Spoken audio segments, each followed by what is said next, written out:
against the American League. Is that sustainable? What about their style of play? Can they keep that up too? Ladies and gentlemen, let's go to the Central Florida Behavioral Health Network WDA hotline.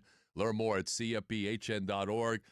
This is a man who knows all there is to know about how the Rays are playing right now and the style of play. The three-time manager of the year, former Rays manager, World Series champion, the great Joe Maddon is back with me here on The Drive on WDAE. Joe, how the hell are you, man? I am well, buddy. How you doing down there? I'm up in Pennsylvania. I've left the Tampa Bay area back up here for the summertime. Oh, I love it. I love it. What's the weather like up there now? A little overcast, but I got 18 in today, so it was a good day. Of course, man. You love your golf. Yeah, right. God bless you. I do. So, how closely are you watching what the Rays are doing right now? 28-13, they're off to a fast start. And what I wanted to talk to you about, Joe, is their style of play. And you saw this back when you were manager of the Rays. You had Carl Crawford and B.J. Upton. You utilized your speed. You and I have talked about this a lot. The Rays have a similar type of formula working for them right now, don't they? Of course, I love Simpson, man. From the first time I saw him, even last year, maybe he wasn't doing as well, but athletically, I love how he plays the game. I love his swing. He's got that slashing kind of approach. He puts a lot of pressure on the other team. He puts pressure on them from the pre-series meeting on. I mean, he just sets that kind of tone for the group. And, of course, they have others within the team there that really are high-end athletically with speed, power. You got everything going on in your defense. It is. It's very reminiscent of the 2008 Rays, the first year I think we were the Rays by 2008. But I watched them play. I watched the cut up and relays. I watched them go first to third. They play with their hair on fire.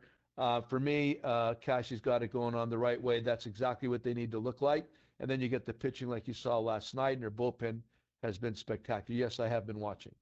How about Shane McClanahan? After being out for 2.5 years, Joe, everything that he went through personally and professionally, he's back to looking like the guy who was a two-time All-Star. Yeah, it's starting to look like Scuba a little bit to me. I mean, he gets the ball up into the high 90s, and the changeup was devastating last night.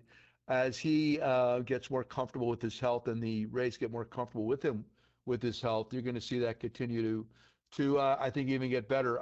He's very aggressive sort. I like his mound presence a lot. He's an attacking kind of a pitcher. But when you got that velocity with that kind of changeup, you got, the breaking ball, whatever. But I love the fastball changeup combo. And it's very similar to Scooble to me in regards to how he delivers the ball, the intensity, the aggressiveness, the assertiveness.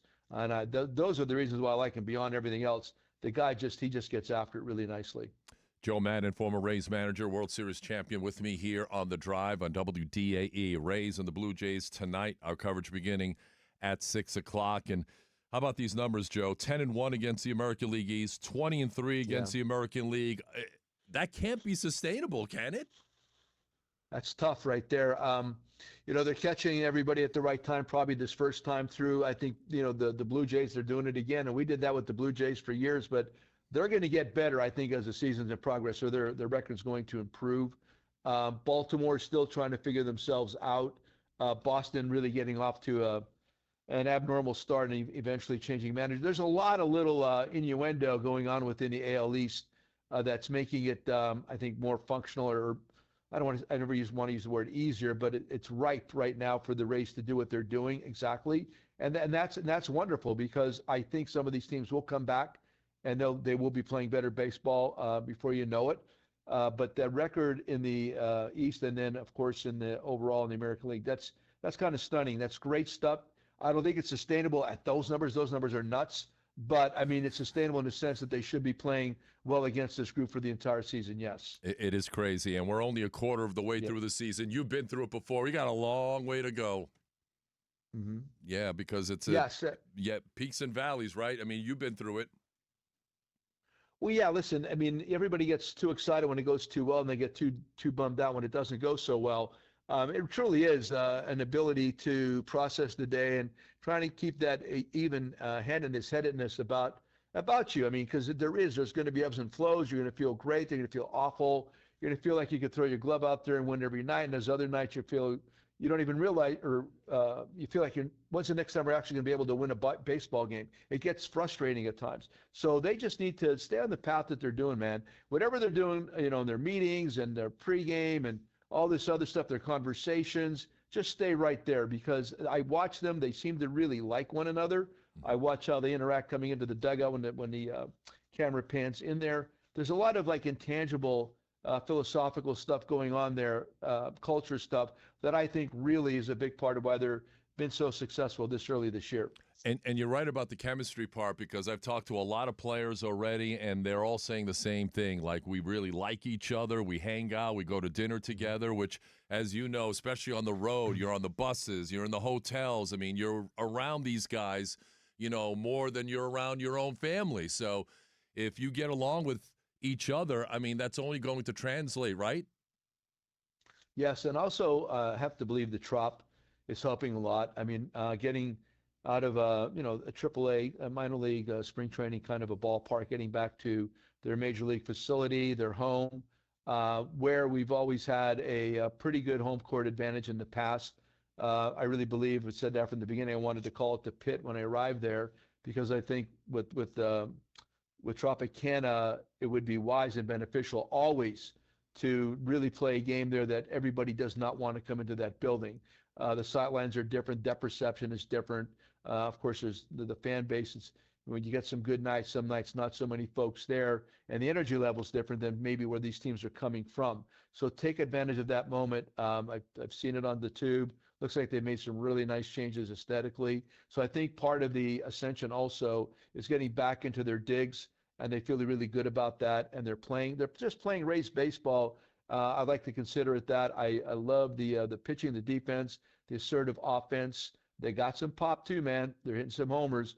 But like I've always said, I want it all. And for right now, they're showing like they got it all. Joe Maddon is with me here on the drive. I was just about to ask you about the Trop, where they're 14-4 so far this season. They got out of Steinbrenner. I know you weren't a big fan, and look, they had to do something last year when they had to go to Steinbrenner for a year. But now that they're back in the Trop, and all those players seem to like being back at the Trop, and it certainly has showed. You mentioned the power numbers, and there's one guy who obviously has provided the power, and that's Junior Caminero at the age of 22.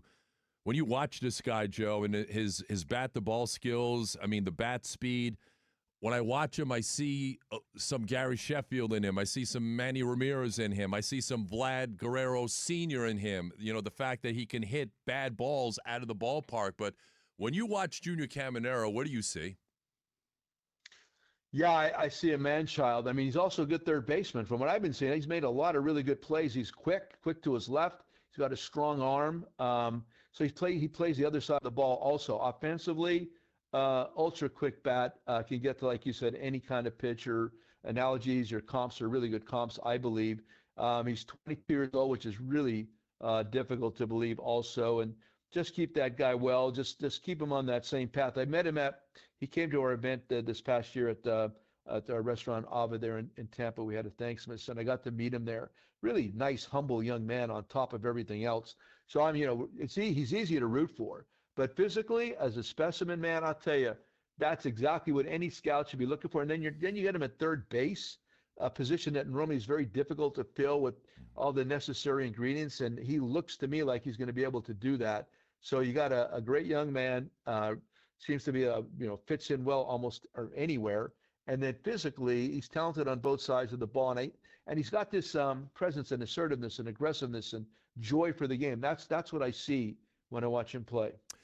There are new owners, obviously, in play here. Eric Neander and Kevin Cash were holdovers. How much do you think the new owners get in terms of credit for the kind of start that the Rays are off to right now?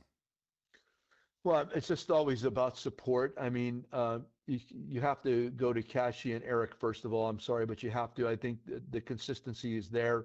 You can see the methodology is there. They've been able to build and sustain the culture as they have over the last several years. So quite frankly, I believe it begins there. On the other side of it, ownership, it's always about support. When it comes from ownership, if you feel the support of the group, and normally that means like a positive reinforcement kind of a situation. And I felt that 100% when I was there with the Rays. I did, and I thought from Stu on down, and the kind of the consortium with all the different owners, got to know all these dudes, and that was good. And they'd show up, they'd be on the field, they'd be there good and bad, and they'd always be there supportive. I had that with Mr. Autry, Gene Autry, back in the day with the Angels. He'd walk through the clubhouse with his cowboy outfit on and his boots and his cane, and it was just a great feeling for the group. So I think it's excitement. I believe that they know we're settled in now. This group's going to be with us for a while, and we have their support. So that's what's really important. But don't underestimate Eric and what Cashier doing on that side of things. It's pretty spectacular. Joe Maddon is with me here, and they're trying to solidify this stadium deal, this transformative project that we've been talking about, I don't know, for 20-plus years, Joe, and obviously that was a talking point when you were here. It seems like we're going to find out something in the next month or so, somewhere behind Steinbrenner Field, and you and I have talked about this. I mean, how big of a deal would that be for the Tampa Bay area for generations to come if they can work that out? Yeah, it's a generational situation. Absolutely. It'd be wonderful. It's exactly what they need. And again, we're just talking, we're exploring the virtues of the Trop right now, rightfully so. Home court advantage, the pit, all the above, and it's worked really well. However, if you get to go to other major league ballparks and cities, it's lacking. It just is. It's difficult to get to, and just the aesthetically, it's below standards. Just be honest. So you get to the point where you get a first class ballpark in the right part of town where it's easy to get to post work. Because you know how bad the traffic is there. God, I play golf down at St. Pete Country Club. I drive back to Tampa at 5, 6 in the afternoon. My God, you think you're in New York City. Right. So just something that's, easier to get to, something that is actually big league. It doesn't have to be this, 55,000 seat ballpark. It just has to be like a boutique ballpark with all the amenities that's going to attract people there easily after work and be a showcase. It needs to be a showcase. And I think, from the plans I've seen, it's going to be spectacular. So it makes sense. There's no equivocation, or there's no way to cut it or try to, say something in a way that you're trying to appease others. It's just the right thing to do. Do it, and you're going to see the benefits for years to come. Without question, and hopefully that does get done in a matter of weeks. There is a lingering question about Major League Baseball after the season with the CBA coming up. Are you concerned about a work stoppage that could be a lengthy one, perhaps, Joe? Yeah, I mean, I don't know if I'm concerned. It's just a matter of fact. It's probably going to happen. I don't. The 11th hour is still the most powerful hour there is. So when it comes to negotiations, so you just don't know that until you get to that particular juncture. If something just happens to become unlodged, and there's some kind of a flow that works, but I would have to bet against it. And betting against it, from what I'm hearing, it's probably going to be, firm. It's going to be a firm situation from both sides, and more than likely, it's going to create some loss of baseball for a bit of time. I don't doubt that could happen. So again, being pragmatic, I'd love to not see it happen, but just following the conversation and whatever, it's probably more likely to happen. And that's difficult because right now baseball is riding a pretty nice wave right now.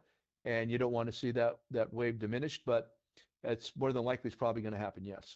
I was going to ask you about the leadership in this Rays clubhouse. And obviously, when you were a manager, you had a couple of guys that really stepped forward.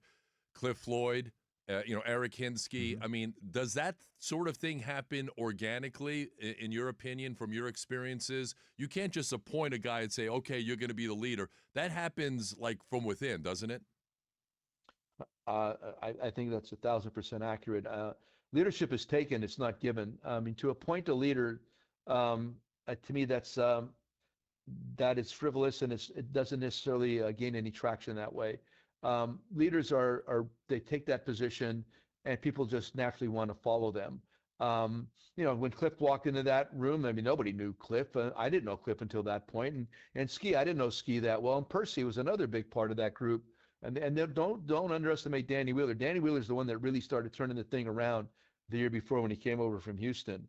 When you have grown-ups in the room, because it is the room, it's the locker room, it's the clubhouse, it's not the manager's office, it's not the coach's room, it's for the players. And when you get real grown-ups that are able to interact there and actually run that properly, that really diminishes any kind of negative situations that may arise. This is what you're looking for. When you get the right mix out there with the right dudes, that makes a manager's job much easier. Then everybody's able to focus on what they're supposed to do when they walk in there every day. And when you get that kind of locked down, that's when things begin to flow.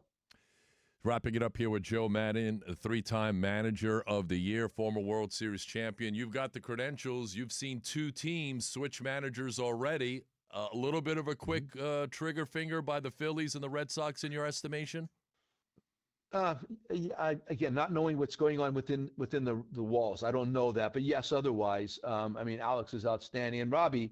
I mean, listen, Robbie has been spectacular over the last couple of years, also, and they haven't changed. They haven't forgotten anything. It's just one of those things. I think from the Philadelphia perspective, they recently had immediate success when they went to Robbie over Girardi a couple years ago. So they're just looking in the rearview mirror and seeing that the object's closer than they appear. That maybe that's going to jog these guys and move them in the right direction. On the other side, the Boston side, it just when I'm reading all about it, it just seemed like a disconnect between Alex and what was going on upstairs. And again, Alex is outstanding, so I hope nobody reads this the wrong way and diminishes in any way, shape, or form the abilities of Robbie Thompson or Alex Cora.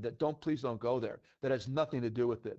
It's just perception from front office, and sometimes guys in those positions get kind of like lost in a sense, or they feel like they have to do something, and sometimes nothing really has to be done. So that's it. So please don't think less of Robbie or Alex, because they're both outstanding. They're both going to get another job, and they're both going to do great.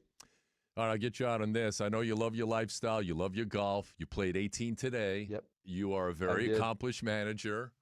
Have you heard from any of these teams, any of the two teams that dispose of their manager or anybody else, or would you still be interested in getting back in? I have not heard from anybody, and I quite frankly wasn't expecting to. Would I like to get back in? You get to that point where it just doesn't seem likely or reasonable or possible. Again, I'm a pragmatist. I get it. I understand what's going on in the game today, and what is the flavor of the day, and what's being sought after, what's wanted, what's looked. And I don't think I fit that criterion right now. So in the meantime, I'm always ready. I stay ready. I'm trying to stay physically in good shape. I'm out there today. I'm planting some tomatoes and stuff. I'm having a great time with that. I'm going to go see my mom in a couple minutes up in the hill here. So yeah, I'm very honest with myself. I think I'm a pretty good self-evaluator. Yes, I can still do it. Absolutely. Do people really view it that way right now? I don't necessarily think so, because would I represent the past and the previous methods of managing, and the experience and the wisdom of that group is not necessarily sought after right now like it had been even 10, 15 years ago. All right, before we let you go, I know you did a lot of wonderful things for the Tampa Bay community through your foundation. Tell me what you're up to right now. Yeah, we're rebranding the Respect 90. It's coming to 2 Burnt Feet. So the foundation is that. What we're doing, as of right now, I got a golf tournament. I'm looking at our golf course up here at the Valley Country Club. We have that on, I think it's July 29th, tournament up here, and the proceeds for that really benefit the Hazleton Integration Project, which is still going really well, where we brought together the Hispanic and Anglo cultures in my hometown here.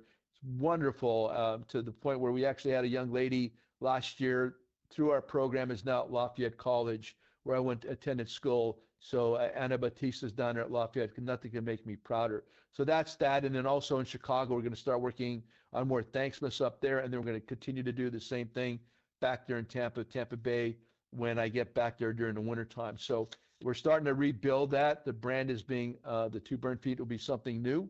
But again, it's still going to focus on Thanksmas, helping the homeless, things of that nature. And then as we get our 2 Burnt Feet on the ground, we'll start expanding into different areas. Well, we appreciate everything that you're doing for those communities as well as the Tampa Bay community. And when you're back in town, Joe, let me know if there's anything I can do to help you, my man. Just come have a drink with me at Oliver, possibly. You have to go to the Landon. Have you been to the Landon yet? I have not. Oh, so, dude, you got to go. Well, we got to go. God, magnificent. Let me know when you're in town, and it's done. I shall. We'll do it. I shall, buddy. Thank you. Take care, man. Thank you, Joe. I really appreciate you. We'll talk soon. Always great to hear from you, man. Be well. You got it. That's the great Joe Maddon, 3-time Manager of the Year, World Series champion. He broke the curse with the Chicago Cubs 2016, took the Rays to the World Series. And I asked him, hey, I think he would like to get back in, but Couple things working against him. He's 72. He likes his lifestyle, and he doesn't lean heavily into the analytics, and that's what he was kind of hinting at in terms of his way of managing. He likes to go from what he sees, his gut, his experience, his knowledge. And a lot of these teams, they just want analytics. This is what you got to do. This is how you got to do it. And Joe doesn't buy into that, and that's why, because of philosophical differences, that a lot of these teams are probably not going to go down that road. But I'm telling you, he's accomplished. Joe Maddon knows what the hell it's supposed to look like. And I think a lot of these teams should be leaning on him in one way, shape, or form. All right, great stuff there. Your thoughts, 888-388-0957. Text at 82945. When we come back, some breaking developments, some good news on the injury front for your Tampa Bay Rays as they get set to take on and maybe sweep the Blue Jays tonight in Toronto. That's next. You're tuned in to The Drive with TKras. We're live inside the Rude Air and Water Studios of WDAE, presented by my guys over at Ferguson HVAC. And when it comes to your AC, it's obviously going to get hot out there. It already is. You got to make sure your AC is running. What they can also do, my certified Rude Pro partners in Ferguson HVAC, they can also make sure that your hot water keeps flowing whenever you need it. Rude water heaters are engineered tough and built to last with options for every home, even yours. So if your AC or your water heater breaks down on you, or if you need parts and service, get with my guys, the certified Rude Pro partners and Ferguson HVAC. Hit them up online. Go to RudeACFlorida.com. That's RuudACFlorida.com. Rude and Ferguson HVAC. Reliable air, reliable hot water, reliable